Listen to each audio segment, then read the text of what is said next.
Afternoon, good evening, good night, good day to you. That's depending where you are in the world.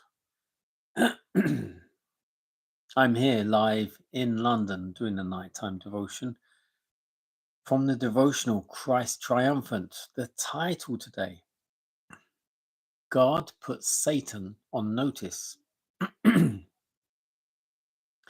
Genesis 3:15, and I will put enmity between thee and the woman.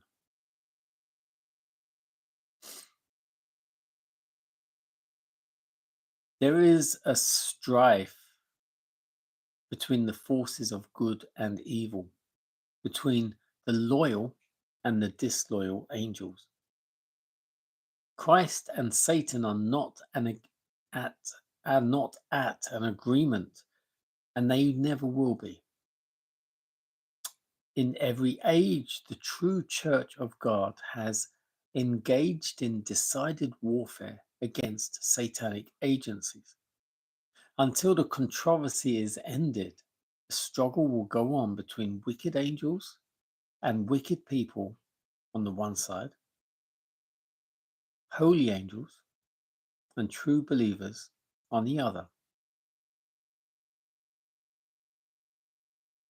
The battle that is raging will grow more fierce as the end approaches.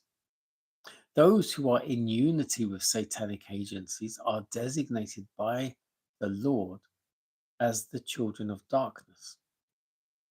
There is not and cannot be a natural enmity between fallen angels and fallen humans, but both are evil.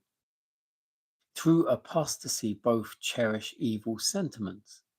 Wicked angels and wicked people are leagued in a desperate confederacy against the good.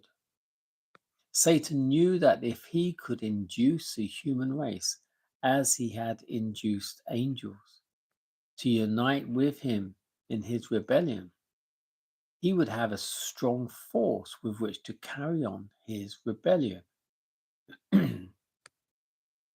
In the hosts of evil, there is jarring and discord, but they are all firm allies in fighting against heaven. Their one aim is to disparage God, and their great numbers lead them to entertain the hope that they will be able to dethrone omnipotence.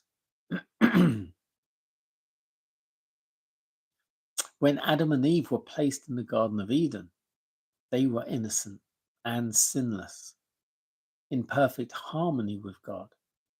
Enmity had no natural existence in their hearts. But when they transgressed, their nature was no longer sinless.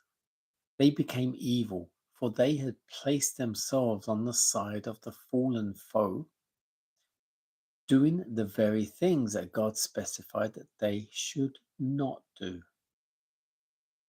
Had there been no interference on the part of God, fallen humans would have formed a firm alliance with Satan against heaven. But when the words were spoken, I will put enmity between thee and the woman, and between thy seed and her seed. It shall bruise thy head, and thou shalt bruise his heel. Satan knew that although he had succeeded in making human beings sin, although he had left them to believe his lie and to question God, although he had succeeded in depraving human nature, some arrangement had been made whereby the beings who had fallen would be placed on vantage ground, their nature renewed in godliness. He saw that his actions in tempting them would react upon himself, and that he would be placed where he could not become conqueror. God pledged himself to introduce into the hearts of human beings a new principle, a hatred of sin, of deception, of pretense, of everything that bears the marks of Satan's guile.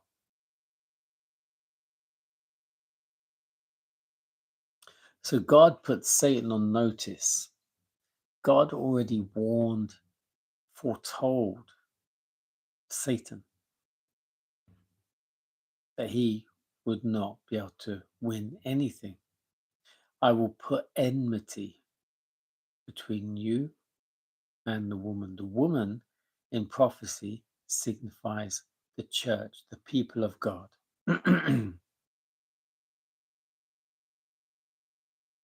Now, it does talk about the satanic agencies and the good agencies. The good angels, the evil angels.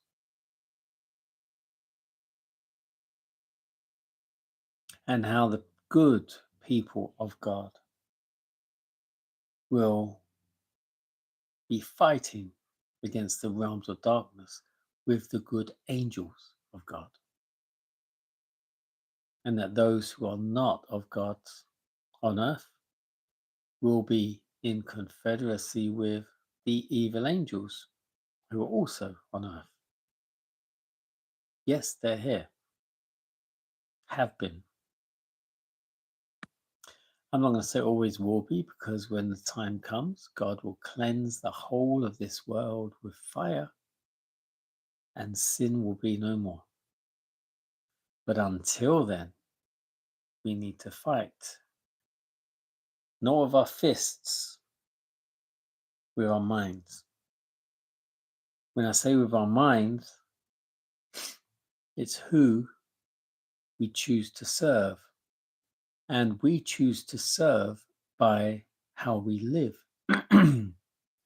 God said, if you love me, keep my commandments. And that means all 10. Not one can slip.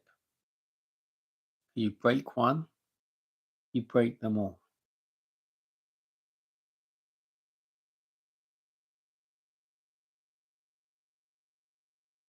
When you know the knowledge, when you have the information, you have no excuse why you are not following what you know to be the truth. Live the truth. I need to live that truth too. God bless you.